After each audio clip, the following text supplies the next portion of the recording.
Donc,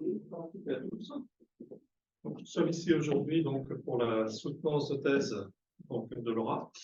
Donc, le jury aujourd'hui va être composé donc, de deux rapporteurs. Donc, il y a d'abord Thomas PIETRZAK, maître de conférence à l'INRIA à Lille. Nous avons également Emmanuel DUBOIS qui est à distance aujourd'hui, donc qui est professeur à l'université Toulouse 3 de Paul Sabatier. Nous avons comme examinatrice Miriam STUREE, assistante professeure à l'University of St. Andrews. Nous avons également les encadrants, évidemment. Donc, nous avons Julien Bourgeois, professeur à l'Université Bourgogne-Franche-Comté, Yann Loriot, maître de conférence à l'UGA, et Céline Coutrix, qui est chargée de recherche au CNRS. Nous avons également un invité aujourd'hui, qui est Pierre DRAGICEVIC, qui est chargé de recherche à l'INRIA Bordeaux, qui est également à distance. Et le jury sera présidé par moi-même, donc Patrick Régnier, professeur à Grenoble INP. Donc, la soutenance se déroulera en anglais. Les questions pourront être posées en anglais ou en français, si les personnes le souhaitent. On aura 45 minutes pour nous présenter le soir. Thank you very much for the kind introduction. So, as was kindly introduced, I'm going to defend my thesis today. Oh, sorry. Okay, good. So this PhD work was entitled Molecular Implementation of Shape-Changing User Interfaces and was funded by the French government through the Percival LabX. And as you might have gathered from my thesis titles, my work focused on modular shape-changing user interfaces. But before we go further, what actually are shape-changing user interfaces? To answer that, let me ask you another question. Who here in this room, and you can raise your hands, still got a mobile phone with a physical keyboard? Yeah, fair. Physical keyboards on mobile phones are becoming less and less common. Next question. Who got a computer without a physical keyboard? And you might have a tablet, with a detachable keyboard. Do you? Yeah. But would you be willing to get rid of your computer's physical keyboard altogether? Because I personally wouldn't. So why does it bother me so much to get rid of my computer's physical keyboard when I am perfectly fine with only having a touchscreen on my phone? Well, the thing is, the way we interact with our mobile devices, be it tablets and mobile phones, and our computer is very different. When I write, draw, grade a paper on my tablet, it's all using direct vision. Both my hands and the interface I interact with are within my field of vision. However, when I write code, write a paper, or let's say write an email on my computer, I need an input device that allows me to fully focus on my screen. My computer's physical keyboard offers tangibility, which allows for eye-free interaction. And that's actually a benefit that's generally common in physical interfaces. For example, a context where you heavily rely on physical interfaces would be when you are driving your car. When driving, you don't find the controls with your eyes. They have to stay on the road, hopefully. But since your car's controls are physical, you can find them with your body. Now, if you wanted to change the GPS coordinates on the phone here, you'd need to pull over because your fingers would only find smooth glass. But I still really don't want a physical keyboard on my phone. I want a graphical keyboard that appears only when needed and that can display whatever I need, be it an Asiatic keyboard, a QWERTY keyboard, a Chinese keyboard, or even an emoji keyboard. Because although physical UIs offer tangibility, they lack something that graphical UIs are really, really good at, and that's versatility. But having both would be great. So here comes shape-changing user interfaces, physical interfaces able to change the shape. And changing the shape of a physical UI can serve 5 main purposes. First, they may provide adaptive affordances. For instance, you could change the affordances of an interactive surface. But they could also be used to communicate informations. And the main example here would be data physicalization. They can also simulate objects, and that can be very nice to provide users with dynamic haptic feedback in extended reality. They can augment users, like you could have an extra limb, be it a tail or maybe a thick finger. And last but not least, they can be used for hedonic or symbolic purposes, maybe just for pleasure. For example, you could feel the textures in your favorite storybook. And to support all these scenarios, there are different kinds of changes of shape that we could leverage. One you might have encountered already is closure. You might even have a friend that got a foldable phone like this one, or maybe have one yourself. But some other changes of shapes can be tricky depending on the hardware you use. For example, how would you allow for porosity, by making holes in your UI? And in my case, the trickiest one was modularity. And careful here, because the definition of modularity in our case is that if I split an interface in two, both halves should remain functional. But it reminds me of something. So do you remember the modular building blocks we played with as children? I mostly played with Legos. My mother and father can attest of that. And they were so versatile. And wait a minute, didn't I say earlier that versatility was what was lacking in our physical user interfaces? That is awfully convenient. Let's build our physical interfaces like Legos. That'd be so cool. But that's not my actual contribution, because I'm absolutely not the first one to think about that, although that's my thesis vision. Because HCI researchers started exploring modular systems over 15 years ago. And if we go beyond the HCI literature, we can find really nice hardware prototypes in the modular robotics community. So we should have lots of previous work to build upon, right? Well, that's not exactly that simple. As great as they are, shape-changing UIs, even non-modular ones, face a lot of changes. Good news is, previous work highlighted that modular robots offer great perspectives for miniaturization and resolution. Bad news is this whole big section here. We don't actually have a lot of user studies on shape-changing UIs, and that's a problem. Although researchers explored a wide range of prototypes and concept scenarios, very few contributions actually conducted actual user studies and evaluation. And one of the reasons is that current prototypes are not robust enough to withstand prolonged user manipulation. But even if we did have very robust prototypes, there would be the issue of how we would evaluate them, and even of what to evaluate. Let's say that you want to evaluate the performance of your shapeform system. That's one that we saw earlier. What factors would you take into account? And how would you isolate the relative effect of these factors on user interaction? When I design and evaluate a graphical user interface, I can leverage tools such as ergonomic standards, accessibility guidelines, maybe standardized protocols or questionnaires. I know how to evaluate the relative effect of, for example, the contrast of my UI elements, or use FitSlow for my contextual menus. Which is why, to open up the way for more user studies in shape-changing UIs, there is a need for isolating design factors. And this is what drove my PhD work.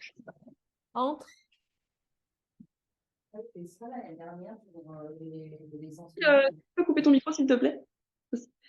The first question I wanted to put out there was what factors currently drive the design of modular shape-changing UIs? Then my next question was, what is the isolated impact of these factors on interaction? And to answer these two questions, I adopted a two-step methodology. I first structured a design space, after which I conducted 2 user studies. And so the rest of this presentation today will be articulated around these 3 contributions.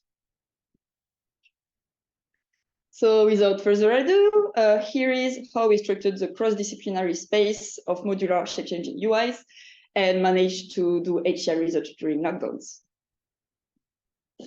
At the start of my PhD, I made myself an Excel sheet to keep track of the systems I inputted.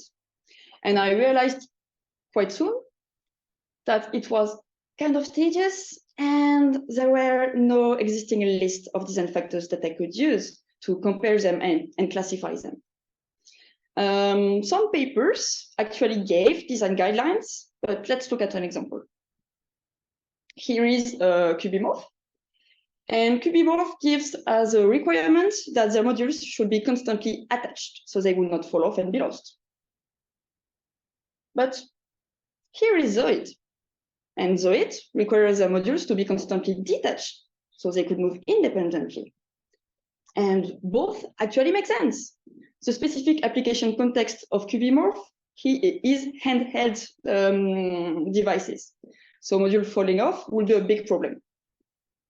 But on the other hand, Zoid is for tabletop application. So the modules already are on a surface. They can hardly fall off. But if I want to build a whole new system, how do I choose? Since prototypes are very different, what works for one doesn't necessarily apply to another. Add paper from the robotics community with that, and it can get very confusing. Which is why I conducted a cross-disciplinary systematic literature survey to propose a set of 18 structured design properties. But first, we needed to gather our corpus of paper.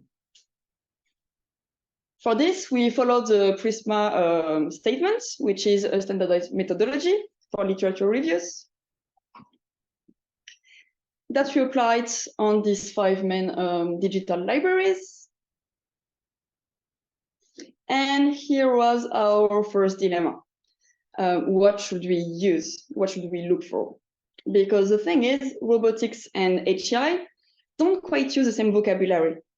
For example, robotics seldom uses shape-changing UI, whereas HCI seldom uses programmable matter.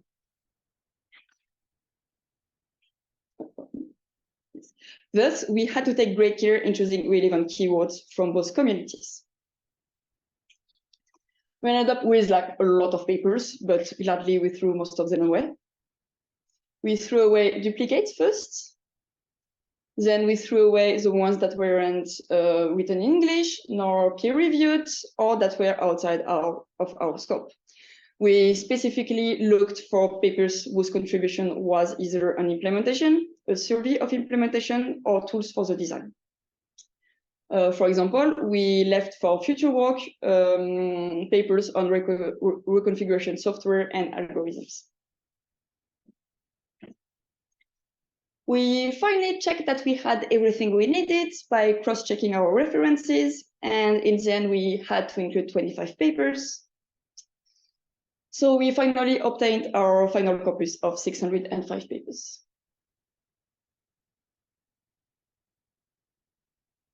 On one side, we have robotic work centered on the technology, but little on the user.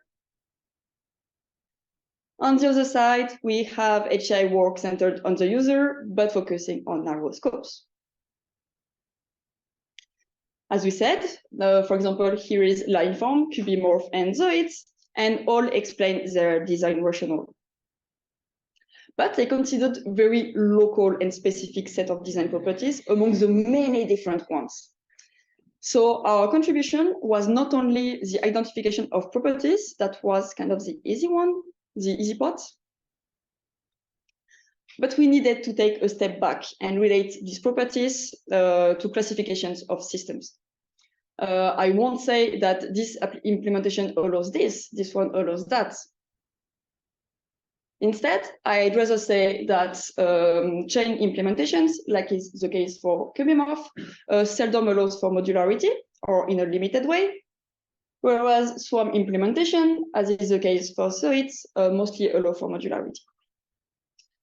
The design space also needs to be well structured to find properties more easily.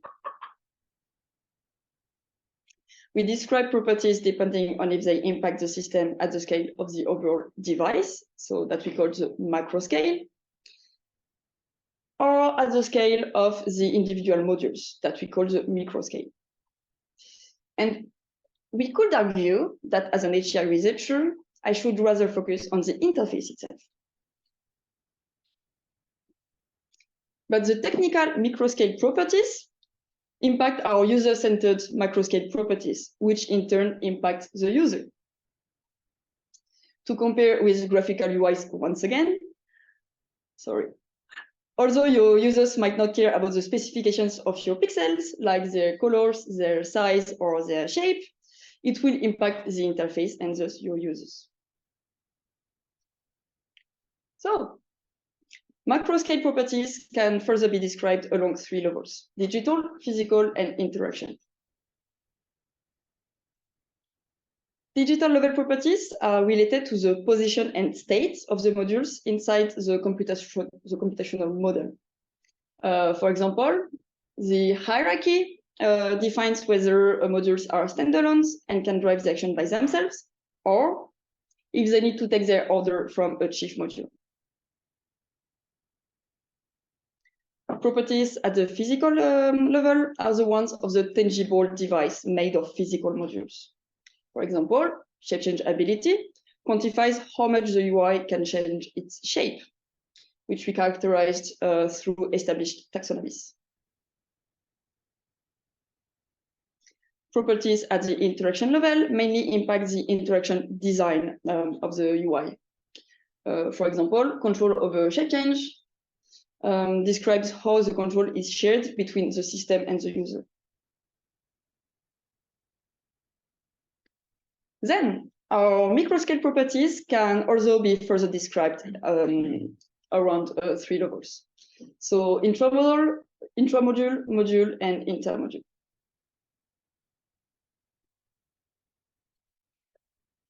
Intramodule properties describe what is embedded inside the module. For example, its pore storage. Module properties would describe aspects of the whole module, such as its size or its shape. And lastly, intermodule properties can only be described with at least 2 modules together. For example, the bonding strength. So here is a final overview of our properties. And as we discussed, we wanted to identify the isolated impact, which means that there is relationship between all this. And these properties impact each other. That's actually a whole chapter in itself in the manuscript. So I'm going to illustrate that with an example. So this is Alistair. And for the sake of this presentation, Alistair is an HCI researcher. Alistair works with virtual reality. He'd really like shape-changing controls that would act as input for the users and as output for the system. Alistair can use Aerospace to highlight 4 main macroscale properties that he'd require. From there, he looks at the HCI literature to find previous work that would maybe already fit his needs. And there are a few ones existing. For example, chain form and line form would be great. And at first glance, they seem pretty similar, but he can easily describe and compare them using Aerospace. For example, he says that chain form modules can be detached, but they do not allow for modularity quite yet, as the detached modules stop working and are thus not functional. That's actually too bad. It would be nice if the user could split the device in 2 for collaborative work. Well, no worries. He can get a first idea of how modularity would impact the overall design. He is going to have to change the hierarchy, the pore storage, and actually you can see why here, because only the first module is plugged in, so the other ones would need to be plugged in as well, or embed a battery. Then it's going to impact the strength and the speed, and you get the drill. Moreover, Alistair wants to explore different docking mechanisms. He finds electromagnets, clamps, electrostatic actuators, hooks. He actually really likes M-trans mechanism, which allows for accurate docking. But M-tran comes from the robotics field. So it wasn't really designed with the user in mind, but rather reconfiguration and locomotion. Well, don't panic, Alistair. You can implement this new docking mechanism and describe your new system through our space. For example, you could leverage our safety property to help you assess if your new system is safe. So to sum up everything up till now, our contribution was a set of design properties at the scale of the overall interface, a set of design properties at the scale of the modules themselves, and a characterization of the impact between them all. And now that we have all this, is our job done? Well, not really. We still need user studies to further inform our properties.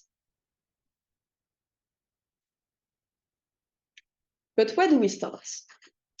Well, when we were looking at how these properties impacted each other, we found that the most important one to start exploring was the size of the modules, which will thus be the second of our three contributions I will present today. And our goal here was to investigate the impact of module size and the resulting surface roughness on interaction.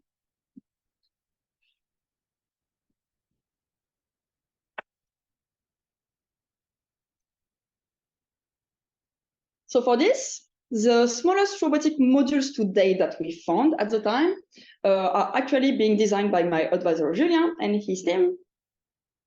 To give you an example of what it could look like in the future, here is a concept video of what their 2mm clay bots, previously called catomes, so I might use this term after, could look like.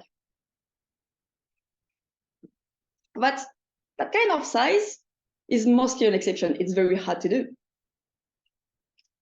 So why do we want to make such tiny modules in the first place?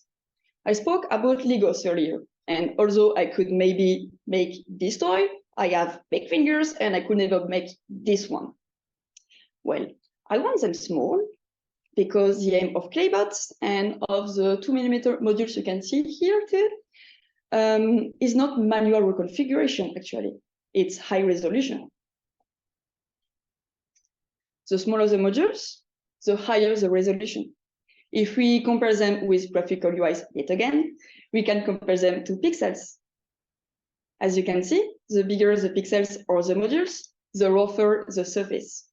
The smaller the pixels or the modules, the smoother. And if we take a look back at the video, we see that even a flat surface made of spherical modules results in gaps and bumps, and thus surface roughness.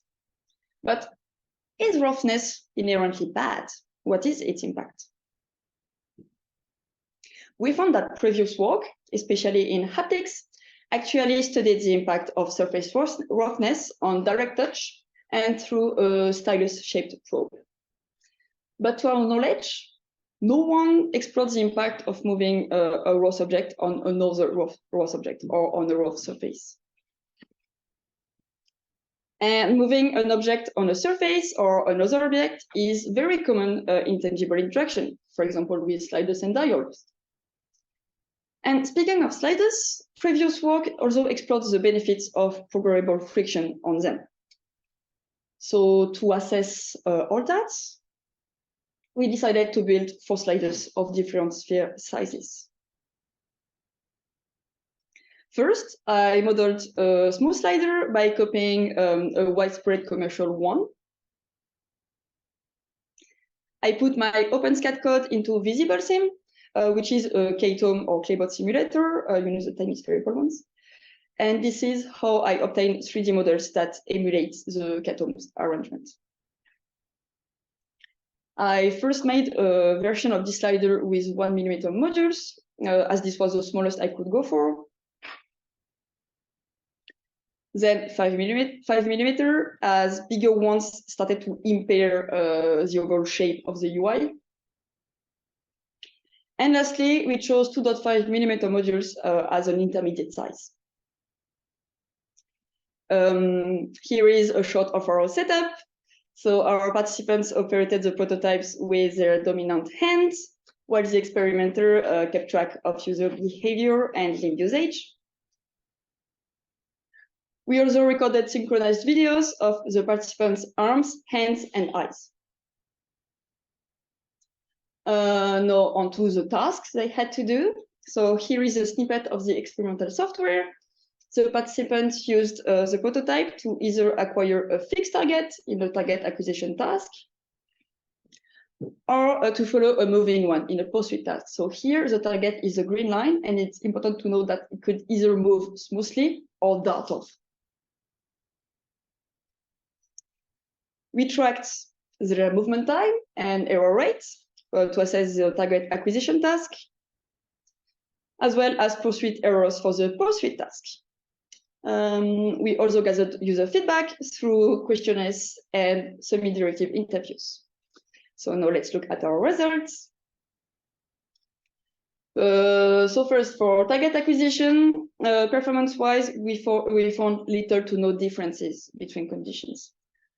However, we had interesting subjective feedback. Questionnaires showed that the task was perceived as significantly harder with the 5mm modules, so the bigger condition.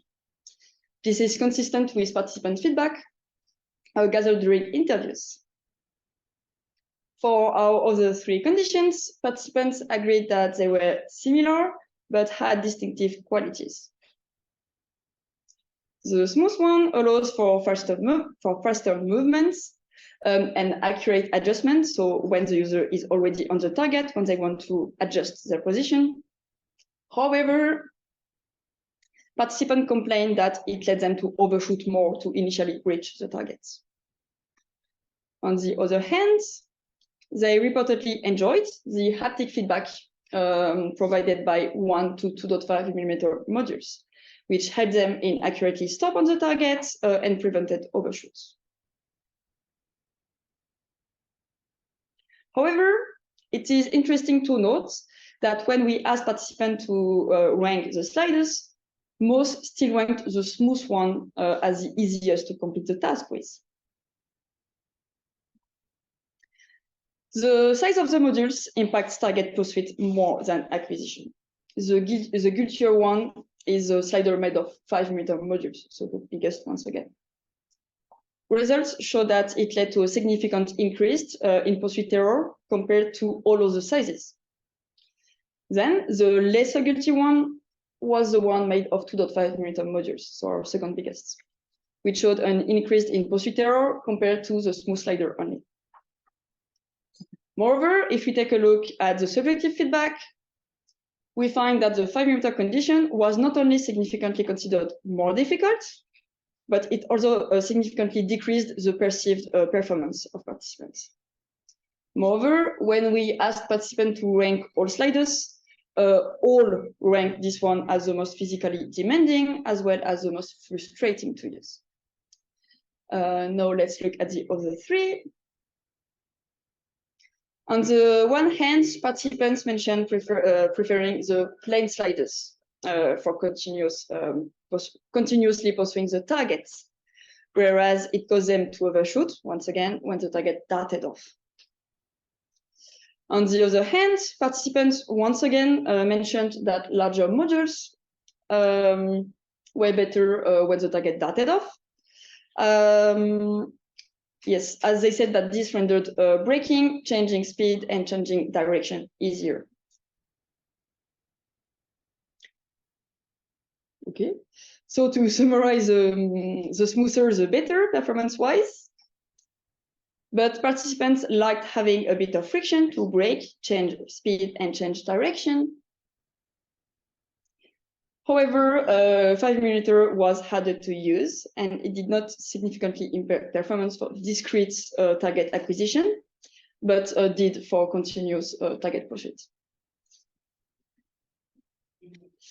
We also observed an interesting correlation between variation in participants' results and how they operated the sliders.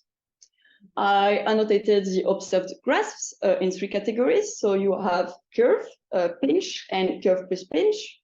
So a mix of both. We especially observed that the bigger the modules, the more constrained the grasps available.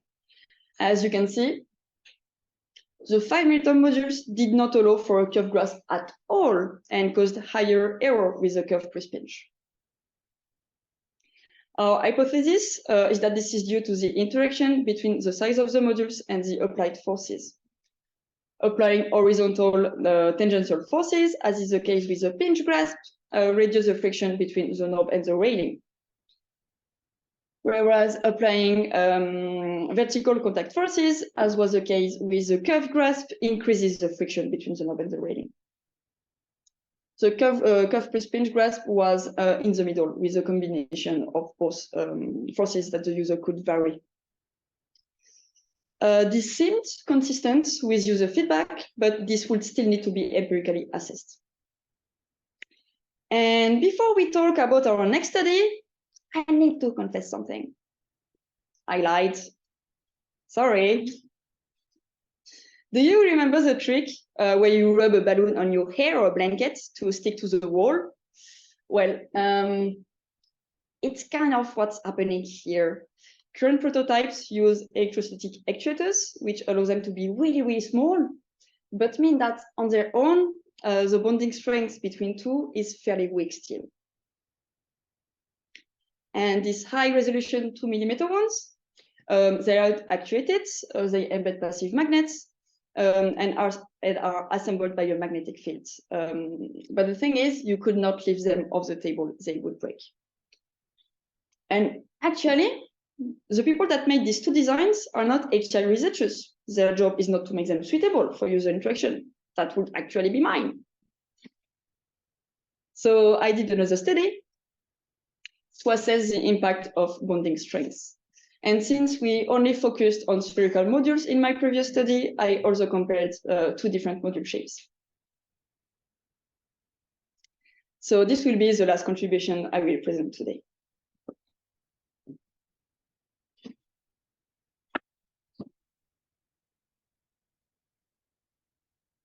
The thing that we need to keep in mind is that manipulating an object made of building blocks requires both solidity, as the UI needs to hold its shape, and detachability, so it can be reconfigured.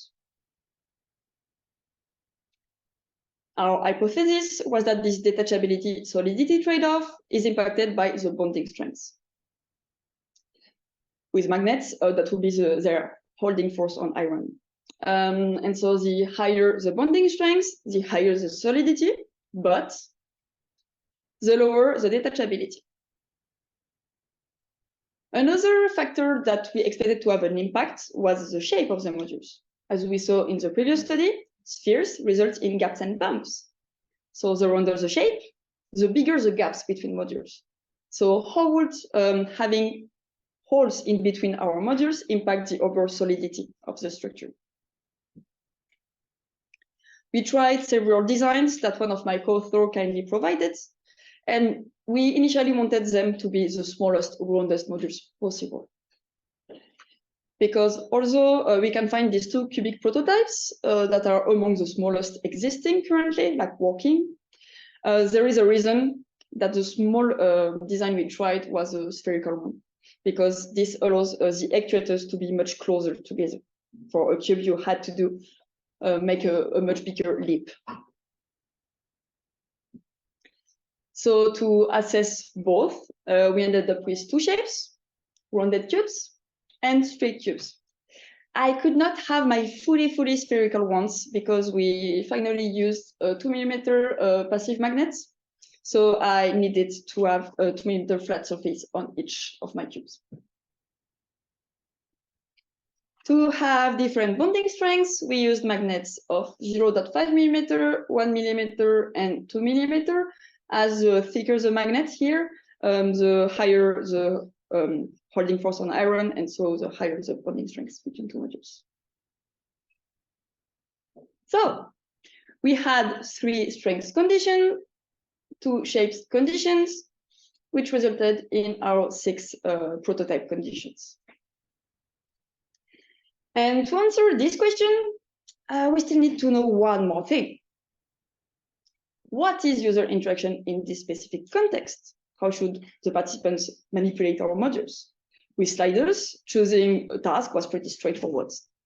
But how should we make our participants interact with blocks of modules? We looked into the literature in tangible user interface, and we found 8 manipulations that are used or would be required in concept scenarios. First, we considered 4 kinds of splitting tasks. So splitting one module, splitting 2 modules, splitting a line of modules, and splitting half of the modules.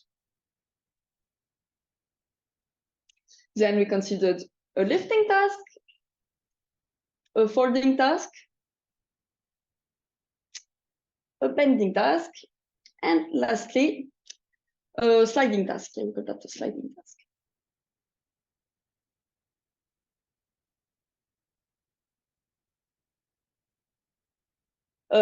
So for our setup this time, a computer displayed 2 pictures, an initial state and a target state, and the participants had to manipulate the prototypes to reach the target states.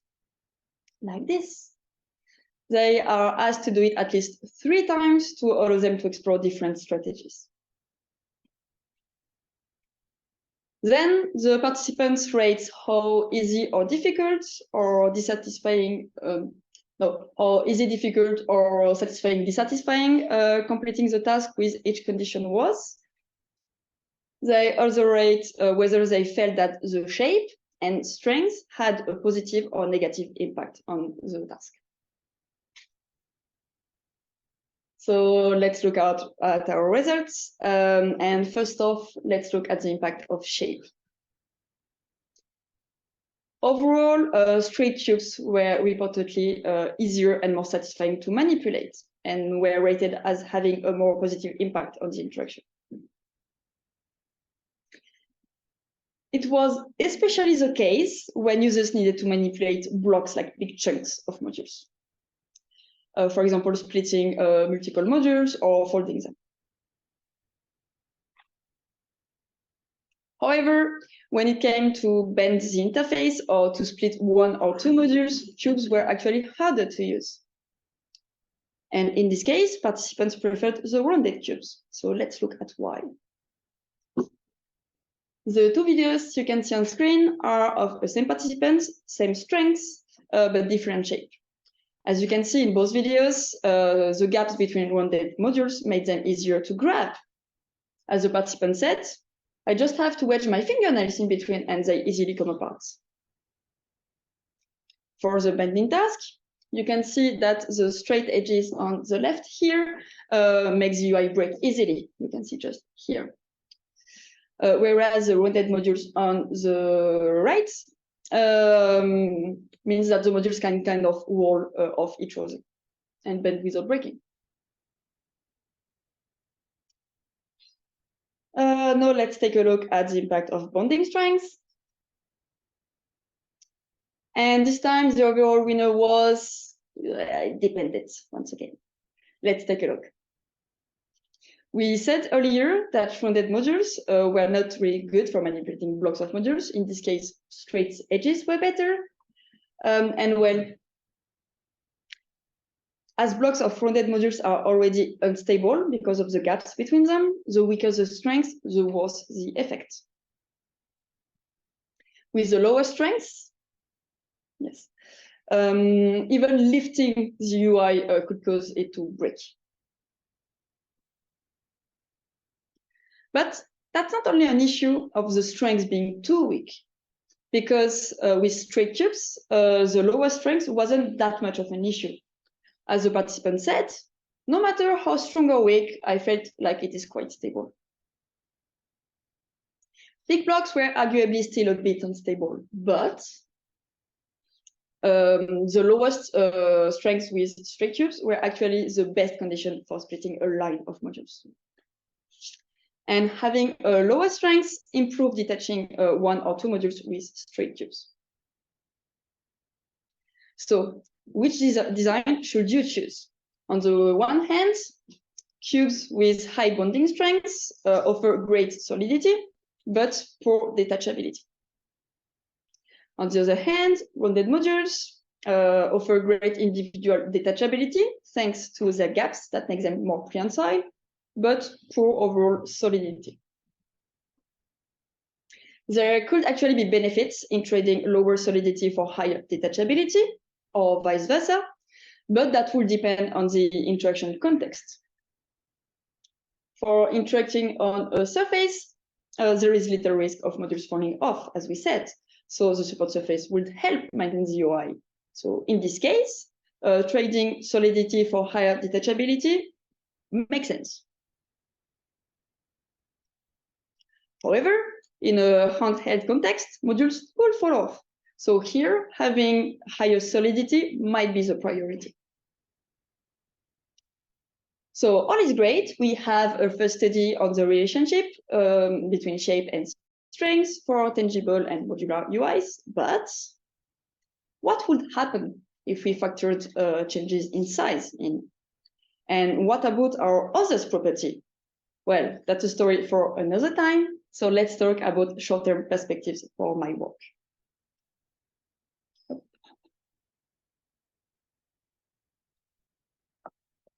So first, let's summarize our contribution thus far. The premises of my research was to work on the opportunities of modularity for shape-changing UIs. We saw that there are several existing prototypes, but that one, there was no existing coherent set of design properties, and two, there was very few user studies.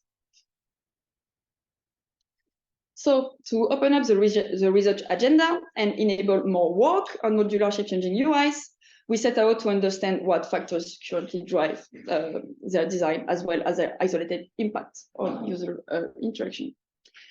And to answer our two initial questions, we provided the community with a design space from which we conducted exploratory user studies to evaluate the expected impact of size via surface roughness, shape, and bonding strengths.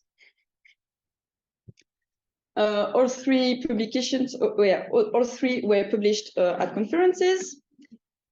But although our design space was focused on modular robots, we extended the scope of our studies to benefit other research areas, such as static tangible UIs or surface roughness changing materials.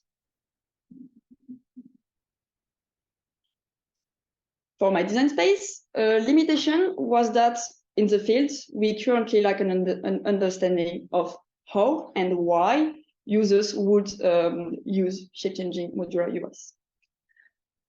As early foundation for my work, I used concept scenarios from the literature, and we also talked about the difference in specific design requirements, like handheld versus tabletop versus like whatever exists.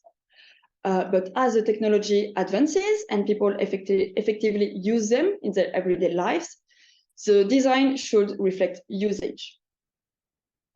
So for this reason, we designed our design space so it could be easily expanded.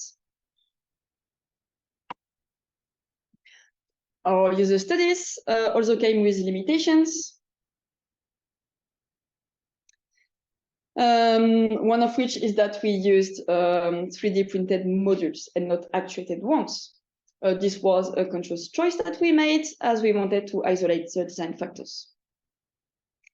So first, it will be interesting to conduct further studies on isolated design parameters that cannot be conducted on static modules.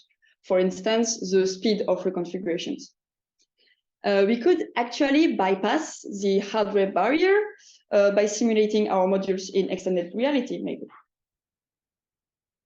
Second, we envision studies on the combined impact of different design parameters. For instance, the combined impact of size and bonding strengths once we know their isolated impact.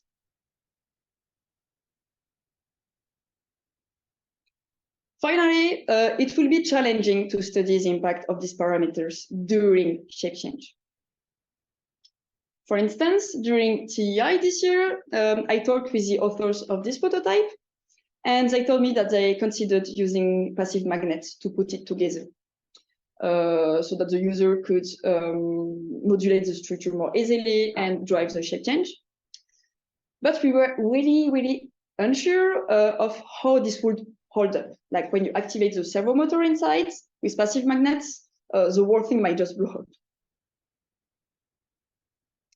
So where do we go from here? I drafted 3 long-term perspectives for this subject in my manuscript, but for this defense and the time I have left, I mostly want to discuss the issue of who will provide content. When we talk about modular robots or programmable matter, especially, we sometimes refer to it as programmable Play-Doh. Earlier, I compared modules with pixels, and with that image in mind, we could imagine that future programmable matter would be akin to physical mixed reality that we could touch, like a physical one. But when I interact with current UIs, I'm not the one that makes them. Here, someone other than the user and maybe even the original hardware designer provided the content. The manufacturer of the phone on the left didn't make the game. A video game studio did. It's the same for extended reality. So who will provide content for future shape-changing UIs? Well, I think that if we really want to let our users be in control and provide them with a programmable Play-Doh, one of the possibilities could be to explore end-user programming. And this would open the way to an extensive research area. So this is the end of my presentation. Thank you very much for listening, and I will now take my jury's question. Thank you very much for this presentation and for the perfect timing. So now it's time for the questions. So we will start with the reviewers. We have some tradition. We start with a reviewer which comes from the farther away. So I think it's Thomas. It's me. Thank you very much. Thank you very much for the presentation. It was very interesting and very nice, and I really appreciate it. And it was a very complimentary from the manuscript, and the manuscript itself was very pleasant to read. And I learned a lot of stuff in this manuscript, especially because I'm not an expert in shape changing, even if I did some stuff that it was not like molecular. And so speaking about molecular and modular, so you have one paper with molecular, one with modular.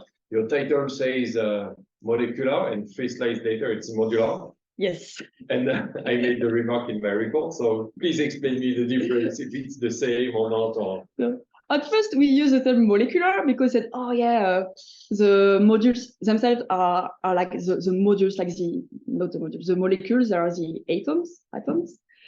But my first paper, when it was published, I tried to look it up on Google, and molecular HCl is actually like something in the biology fields. So it was not good for referencing, so we changed the scope. And like a lot of people thought when I said that I worked on molecular stuff, that I was a biology researcher. So we had to change it for modular. That was one. And there might be expectation on the scale maybe as well, because if it's molecular, it's like very, very small. Like I remember I saw some papers in which people could really manipulate molecules and like this with a tweezer, like through a microscope and so on. So maybe you can expect that you do something so small. So what you do is small, but not that small. So maybe it's better. I think it's better to use the modular. But is modular a word that it's used in the literature for other projects and papers? Yes, actually, modular robotics is a field in itself. And so, yeah, it exists. And I was thinking when you said that there were other kinds of things that could be described as molecular shape changing. Actually, there are some people that work on, they call it still programmable matter, but it's like those tiny things that you can only look at in a microscope. That's organic. And they change shape according to an electricity current that you pass through it. So it might be described as molecular, but yeah, the modular aspects. So modular, tangible interfaces, modular robotics is a research field, yes.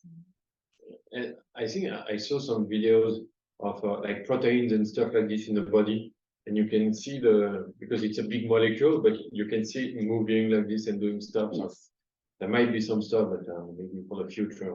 Yes, and you can make it move. So you can program how it would move. So yes. Yeah. And I like the prototype that you showed with the small one moving like this. So credit to nice. Julien. Yeah, it's nice. So I won't be commenting on the systematic that you are review, so that it's not my stuff. So I prefer all the people to discuss this. I will focus more on the two experiments. So I like these two experiments, and indeed, this is usually in HI sometimes it's complicated to find what to experiment and how, what you would like to verify and so on. And this is one of the cases where it's difficult. And I agree that it was better to use something like not actuated and so on, because there is still a lot of stuff to, like what you did to experiment and properties to see. So I had a question related to the first experiment. Because you had modules, so it was rounded modules, and so people had to use them as a slider. And so the knob was like little spheres, and the surface was little spheres. So yes. Obviously, when you're sliding on this, and on the side too. Like yeah, so you have a lot of friction because of when the spheres come into each other, and I guess that it made a lot of impact on the results. This is what you refer to. But so is it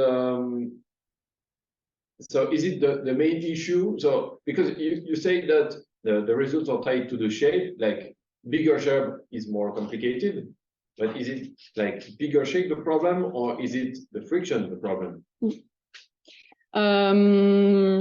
So there are two parts to my answer. So first, for the friction, the bigger the spheres, the higher the friction. There is a whole section of related work on psychophysics that we used on how you perceive roughness and the resulting friction.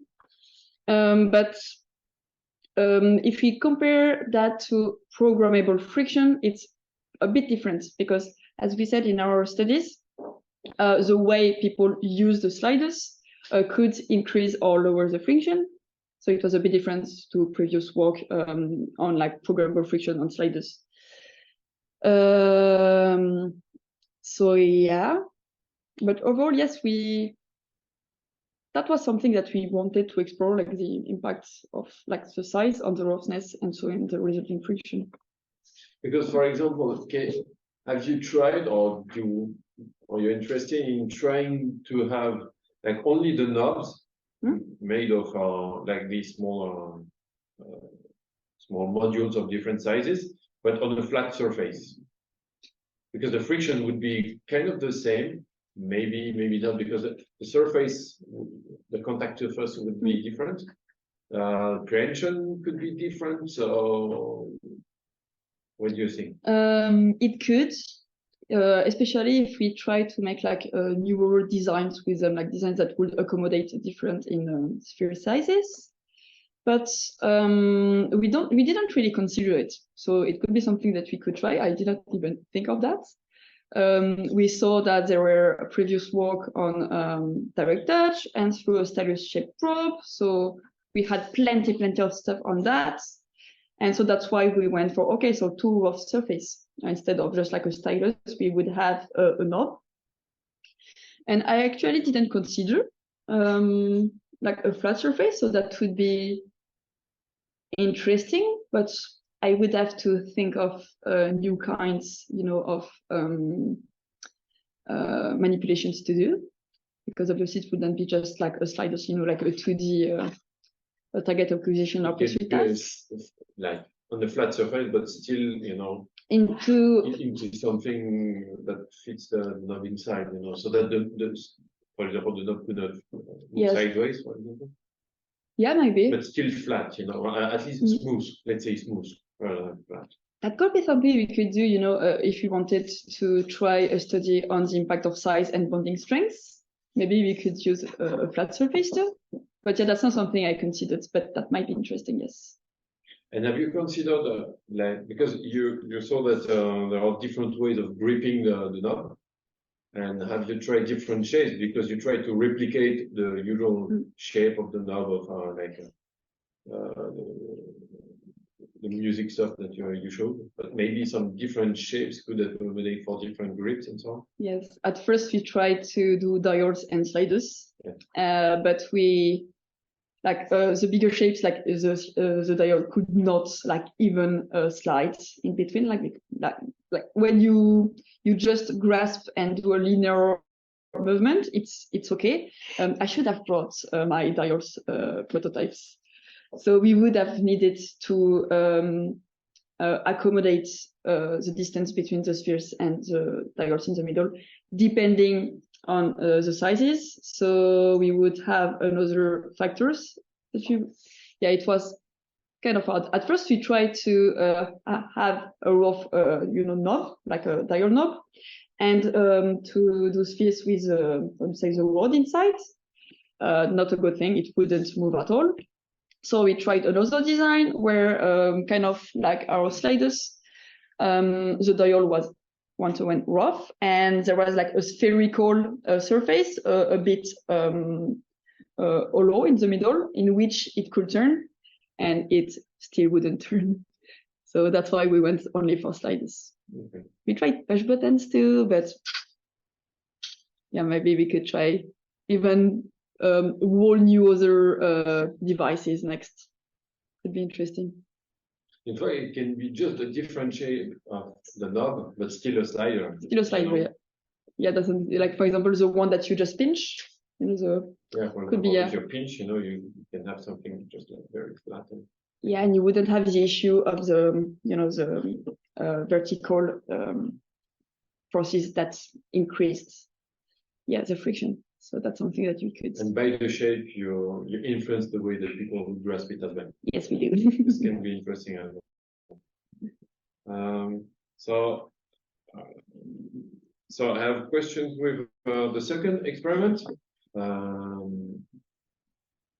So you say that there is a trade-off, obviously, because if it's too strong, you cannot move them apart, but it's stronger, so it doesn't fall apart and so on. So what is the sweet spot in the end? That's what we wanted to evaluate at first, and we discovered that there wasn't really a sweet spot. It was really, really dependent on the task and, mostly on the task. So yeah, we decided, like how do you say? Not we decided. As I explained, for our, like everything was different. So it was a very hard result section to write. So I wouldn't say there is exactly a sweet spot. It's really depending on the task, from what we saw. And you see that with these modules are quite flat. Even the rounded one, it's flat, you know. So if you use this for the slider, the friction would then be different as well. Yes, you know? It would be better. So yeah, so this is why, this is generalizing the results in HI. It's usually one of the main difficulties, and I think that this is a case in which it's very difficult as well. And it just means that there is still a lot of studies to make, and it's okay that you could not evaluate everything, so it's fine. And one of my last questions. So these results are tied to the size that you used, especially for the strength. So what do you think about different size of modules and maybe weights, because maybe the weight makes a difference as well? That is something that is an impact that we highlighted in our design space.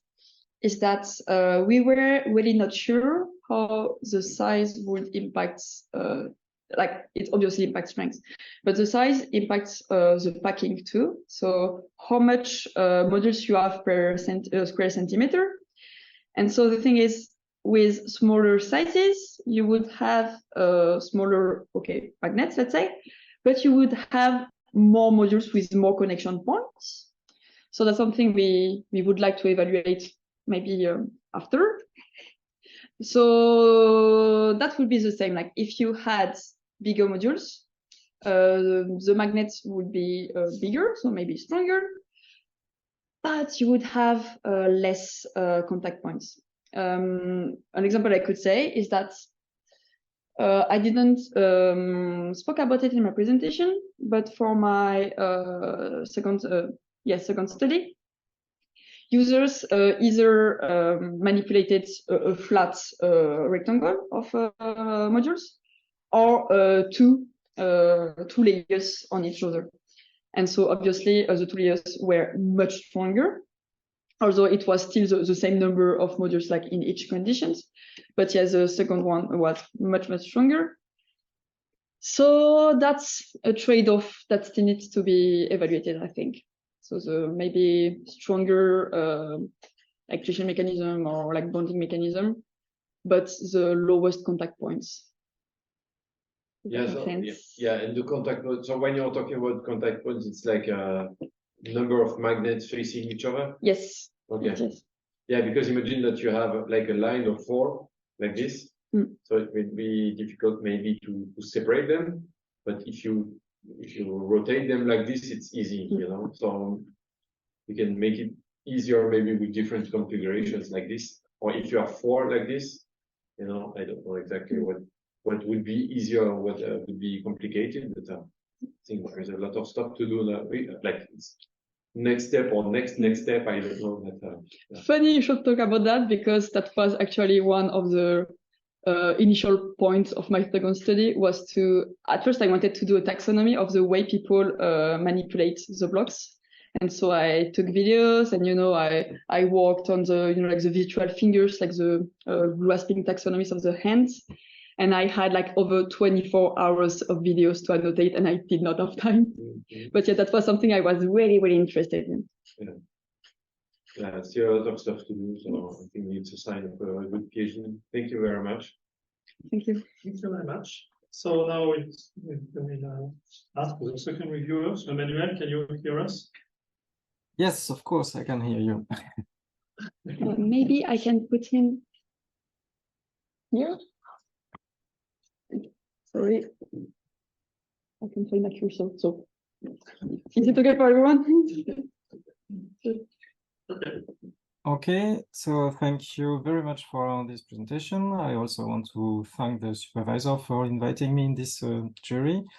It's always a pleasure to visit Grenoble, actually, but I probably badly understood that the difference would be mainly remote. So that's why I stayed in Toulouse, but next time I will move to Grenoble. Anyway, it was very interesting to read this work. Shape changing is a timely and interesting domain in the HCI community. It's true that we are no longer imagining or considering using one device all the time and changing from one device to another. So having this possibility in mind of a shape-changing device is very interesting. And it's true that there are today very few works that have been done in this area, which means, again, that this PhD was very relevant and interesting for the community.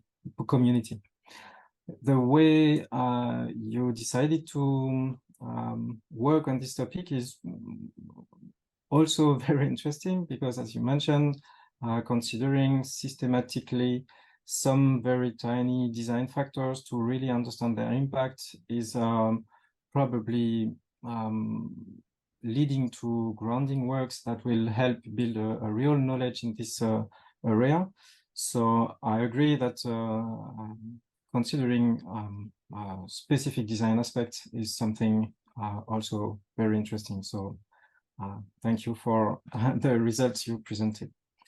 Finally, I also want to mention that I really appreciated the presentation. It was very, so there was a lot of illustrations. It was very easy to follow.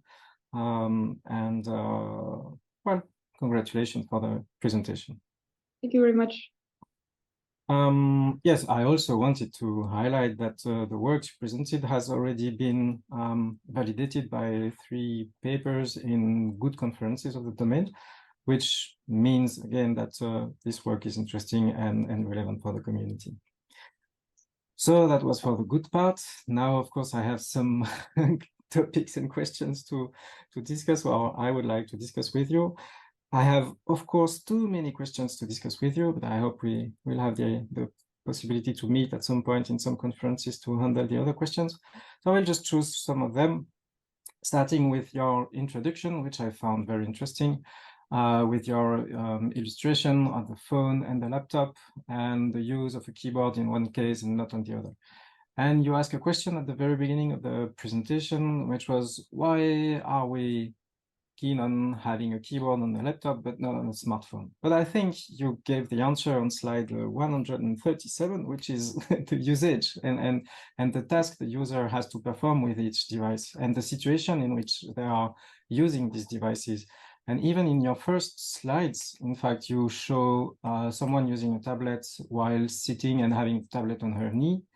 And on the other side, the laptop was on a desk and obviously in a working area.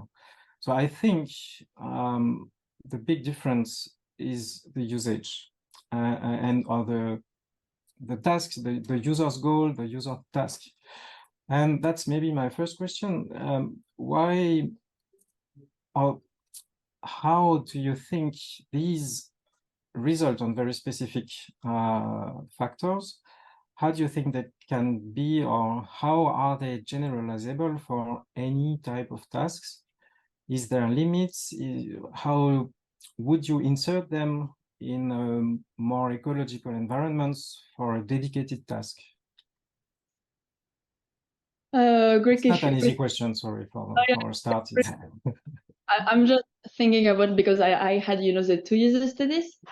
On the first user study, so on the size, I don't think like it's that much generalizable on its very own, but if you take it as like a part of the overall literature, since we already had some kind of answers, with direct touch, probes, I think that it fitted a small hole in the literature quite nicely. And I think that an ecological task that still needs to be assessed would be, I think that this kind of very tiny modules could be great, with soundscapes. So that would be something that would be very, very interesting to assess. But we would need to have something like, we would need to have like tiny modules that we could change the shape of. And so if they are not actuated, I'm quite unsure of how we could assess those kinds of usage. So yeah, I said in one of my last slides with the short-term perspectives that we could maybe bypass the hardware barrier by emulating the modules, maybe in extended reality or with haptics or what we have, but we would still have the issue of generalizability. So yes, I think that it is still like today a very exploratory work, and that there would be a need maybe in 10 years time, maybe even more than that, to conduct comparative studies to validate our results with actual working prototypes. Okay, so that was just a global question to understand the. Yes. Very interesting nonetheless. Okay. Then I wanted to to start with the design space, I have two questions, in fact, about the design space. The first one is how you decided to formulate the query. It's clear that you tried to identify the terms of both communities, but then in your query, one term which is mandatory is modular. Yes. And it seems that if the term modular is not in the titles or abstract, I don't remember, then the paper will not be selected. But in the community, I think, I'm not sure modular interface, so I'm not sure, but I might be wrong. I'm not sure that a module in a human-computer interaction is a widely used term. So isn't it possibly too restrictive to have these terms as mandatory in your query? That's embarrassing. I don't remember in which one, because I had two queries. Yeah, it's the general query. In the first query, with a general keywords query, we combined the following general keywords about modular interface in both HEI and robotics, and it was modular and brackets programmable matter, or modular robot, or modular interface, or shape-changing interface. Yeah, I don't remember, but in my memory, we didn't have that much issue, because at the end we had the inclusion phase where we cross-checked our references.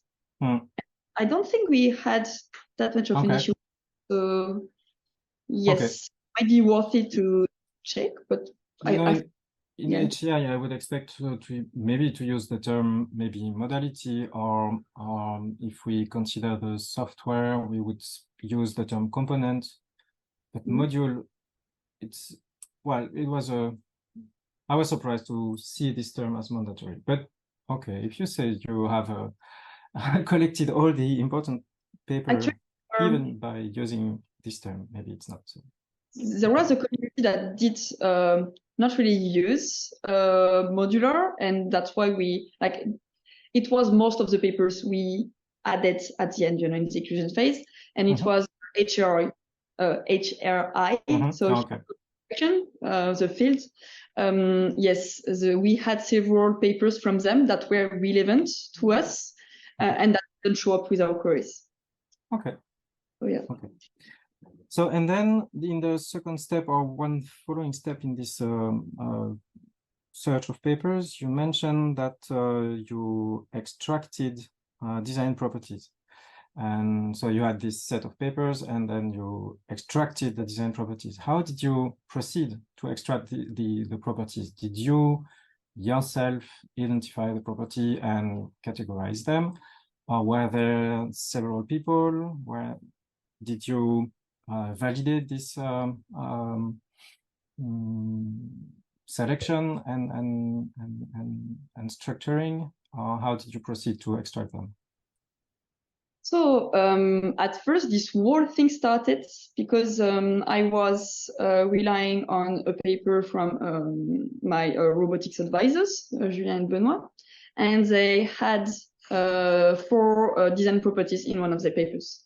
So that was the one I was heavily using. I added, I think, dimensionality. So was it 3D, 2D, 2.5D implementation? And like the more I was reading into related work, the more properties we had. So at one point, we selected key HEI papers with my advisor Céline. And we sat down and we compare our notes on, okay, so for this one, this guideline guided the designs, and this one and this one. And we did a first paper that we submitted, and it was flagged with major revision because we did not use the pre-spa statement. We didn't really follow an established methodology. So we did the whole work from scratch almost. And that's why I had my big corpus, and this one I was the only one that sat down, so I did my thing.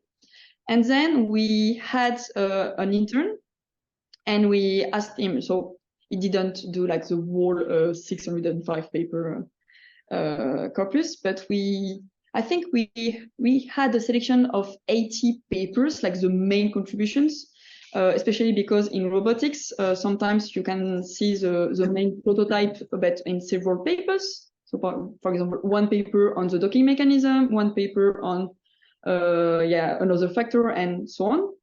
So we had a selection of 80 robots. And so for the first 10, we asked him to sit down and describe each contribution along our properties. For the first 10, so Céline was with him and she did the same, compared notes. And so we could continue after that. And there was actually like that, there wasn't like a guideline that we felt like we missed. There were some things that were not that, for example, the thing is we used the Morpheus plus taxonomy, you know, for the quantifying shape change. And the thing that we had with it was that some calculation methods couldn't really apply to modular systems. So that's maybe the only thing I feel like we not missed, but that we would need to do after, like to inform our space, if that makes sense. So, okay, other guidelines that we know we missed, but like that we left for future work, where, as I said, all the work on user-centered software, algorithm. So we only had 1.5 property in the digital level.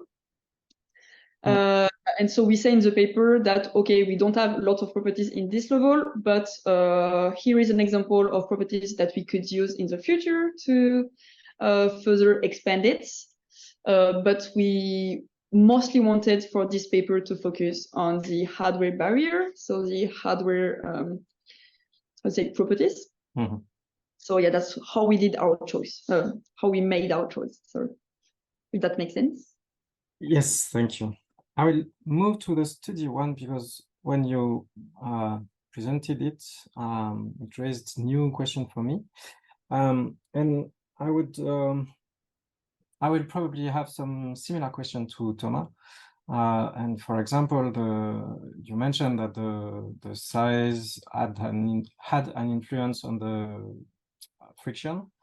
Thomas highlighted that it depends on how you grab the slider, but I think it also depends of the shape of the slider itself. And Thomas mentioned that it could be a flat surface, but it could also be a flat surface with a rod that come out like the fidgets, and you can just push the rod or pull the rod. And in this case, do you think the size would still influence the one of your tasks? With the rod, sorry, I didn't understand the last part. Yes, kind of rod. So I mean, do you know the fidget? The sensors fidget? No, the slider is not just flat, but there is a small part popping out of the slider, and it's so it's not flat like this, but it's let me find something else. Oh, the slider looks like this, and you can push like this or in the other direction. So it's not totally flat, it's not curved, but it's really, there is a kind of a small bits that come out of the slider that you can use to push or pull. Yes, that could be interesting. I didn't consider this one. That's not one I really knew about, I must say. But yeah, to stay on the topic of how we could, how it could be dependent. Like we spoke about programmable friction, and what could be interesting too would be to have a roughness changing surface. So as I said, it was good to have more friction, you know, on specific spots on the target. So it could be interesting if we had a way to dynamically add, you know, the bumps just to the targets. Okay. And just if I go a bit further, if the form, the shape of the slider change, you can also imagine that the device change. Instead of having a slider, if you had a mouse, the grip would be different. So you had the whole hand on the mouse and not only the finger. So how do you think the size of the modules would impact or not impact the interaction if the device was a bigger device? Yeah, I was thinking like it's not a bigger device, but if you had spheres, you know, on the mouse, how do you say the wheel? I forgot the wheel. Thank you, mouse wheel. Could be interesting to have a bigger or smaller, you know, and at least programmable friction on the. Yeah, but if the mouse was made of modular, auto changing or shape changing, if the mouse was able to change to a dial, for example, to a dial, and to a dial, yeah, then the whole mouse would be made of modules. And so do you think the size of the module would still impact the interaction? So I think it would, but maybe if you speak like reconfiguration wise, because once again, if you have the same size, like the same device, like the same mouse, but different sphere sizes, the smaller the modules, the more modules you would need. So maybe the longer the reconfiguration, because you would have so much more modules to reconfigure. And they couldn't embed the same types hardware inside. So maybe they would even be, I don't know, slower. Maybe they would have less power storage. So that could still be an issue. Then on the, like, notwithstanding like all this impact of other properties, I don't know, but if we had, you know, a push button, if you don't only say about like, you know, moving the mouse, if you speak about maybe like clicking on the mouse, maybe having a rough mouse, you know, with big spheres could maybe hurt the fingers because you would have to push repeatedly on a very bumpy surface. I don't know if that would be very comfortable. So that might be an issue too for the users, like the end users. But that to end with this point, don't you think it might be interesting to consider the size of the module with regards to the size of the whole device that you are manipulating? I mean, maybe having 5 millimeters rather than 1 millimeter on the sliders is important, but having 1 millimeter or 5 millimeters on a mouse-like device is no longer that impacting. Yes. You know what I mean? Yeah. Okay. Yes. It's different depending on the device you use and even on the text. So even with my sliders, as we saw, having bigger spheres wasn't that much of an issue if you wanted discrete movements. Just like do a big push.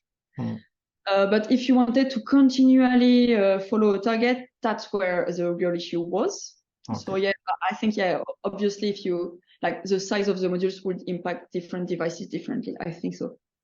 Okay. So if I'm still allowed by Patrick, I would like to have a last question. Sure. Okay. So I heard at the end of your presentation that you said that combining size and strength or bonding strength is for another time or maybe another PhD or another story. Anyway, I think it's interesting to question that. So you have some results about size, you have some results about shape and bonding strength. Did you think at how you could handle this study combining these two factors? Did you anticipate already some behavior, results, rules, ideas about this combination, how together they play a role and impact the interaction? Not really, because I would have the added impact of weight. Yeah, so let's consider you handle it as you did for the two factors here. You just ignore the other problems. Oh yes, but for our studies, we did a pilot experiment and we weighted our modules, and people didn't feel that there was a difference in weight. So that wasn't that much of an issue for us. But if we wanted to have different magnets and different sizes, so first I would have so much condition. That would be another very interesting result section to write. But I didn't really consider how I would do this. And going forward, maybe I would like to try with actuated modules. So there would be the issue of what kind of actuators we could use to compare bonding strength and size. So what kind of sizes could allow for different bonding strengths. So maybe we could not go as small, because our cubes here were 6 millimeter, if I recall correctly. I think they were 6 millimeter. And this was the absolute smallest we could have to still have 3 significantly different bonding strengths. So if we wanted to do a study on the impact of bonding strength and size, we would need to go significantly bigger in terms of modules. Okay. So yeah. Well, I did not went through my 13 or 15 questions, but thank you for your answer, and that's fine for me. Thank you very much. So now it's a turn for the examiner. So Miriam. Excellent. So thank you very much for inviting me to be here in person. And your thesis was a pleasure to read. Thank you very much. I read many, and this was actually very well written, and I was expecting to find gaps, and actually there are not so many. So in that case, my questions are going to be maybe more interesting, but would you like to start with an easy one or a hard one? Oh, so much pressure. Maybe the hard one first. Okay, so when you're doing your sliding experiment, you had the control group, which was just the plastic formed smooth slider. And when you look at the results in terms of the NASA TLX, actually it kind of outperforms the modular ones in many respects. So my question is what do you think of the idea that shape change is an over-technical solution looking for a problem? It might be in this case. Yeah, so we did sliders, but we don't really expect people to make sliders out of modules. For example, this paper was actually kind of interesting because it didn't start as it ended, let's say. So at first it started as a draft Chi paper where we had as a contribution, so this study, because we had a description of the actual hardware. So we wanted to contribute the hardware and then a first study and then other things. But going forward, since this paper didn't have the hardware part anymore, we tried to rescope it mostly for roughness changing materials, maybe programmable friction. For example, one of Celine's previous PhD students did a box where you had either sliders, dials, lots of different things, and it could just rotate to show a different kind of widgets. So maybe we could have a programmable sliders, but instead of having, to have a very big hardware, we could just have, a slider with different discrete levels, but that would just rotate and have different targets on it. So maybe yes, this study is a big of an overshoot for sliders, but yeah, I still think that it could benefit other maybe fields in itself. So in that case, so what kind of use cases could you imagine would best suit modular interfaces this type? A working example that I have in mind. So obviously the big one that almost everyone knows is with swarm interfaces, the drones that are becoming more and more common to replace fireworks. But I think that we are still in this kind of in between, you know, where modular work are in between the research labs and the actual users. So there are research labs and in the arts, you know, in design, art performances. So for example, Julien, it wasn't with the K-Tom, so the tiny ones, but they have the blinky blocks. They are very nice. They are cubes that can change colors. They can make sounds. They have microphones. They have like you can rotate them. They have how to say? You know the thing where you could rotate and it knows. Yes. Accelerometer. Thank you. And so it was used for an art performance, an art installation, and it's also used, I think it's still used for lesson to teach students about programming, you know, the distributed programming. Thank you. Like in the future, I actually conducted a focus group and a questionnaire on that subject to know, like, because I felt at the start of my PhD that most concept scenarios came from the researchers themselves. And as researcher, we tend to go saying like, oh, people are going to be excited about what I do. Maybe they will not. So that's why I wanted to gather feedback from actual end users. That wasn't published. That was that ended up as a master's thesis for a student I was mentoring. And people mostly thought about that for prototyping. So, but maybe because they have like the building block ideas. Second one, they thought that maybe it could be used in the medical field. Third one, in the army. And sadly, that kind of the case, you know, with drones. So yeah, we can discuss it after if you'd like. I have some of my results there on my poster. But I'm really not sure of how it will be used in the future. And I think that will be maybe up to our users. So for now, I think art and education are the closest we could envision. And the future will tell us for the rest, I think. Well, that's very good. Briefly touching upon the slide is a very easy question, or maybe not, is weirdly, when in your studies, people actively disliked the larger modules. And is that like a visceral sort of reaction, like grotesque, or like the feel of them, or did they just dislike them because of their bad usability? There were some curse words involved. So, some c'est de la merde, if I might. Yeah, the rounded for my second study, the rounded very weak ones. People felt very strongly about that, especially when they needed to grab big chunks because it would just like explode in their hands. I forgot to bring them with me there at my place, but actually I brought them to TEI this year to do a demo.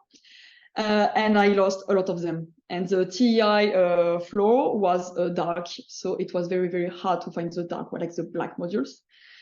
Some might still be there, I think. For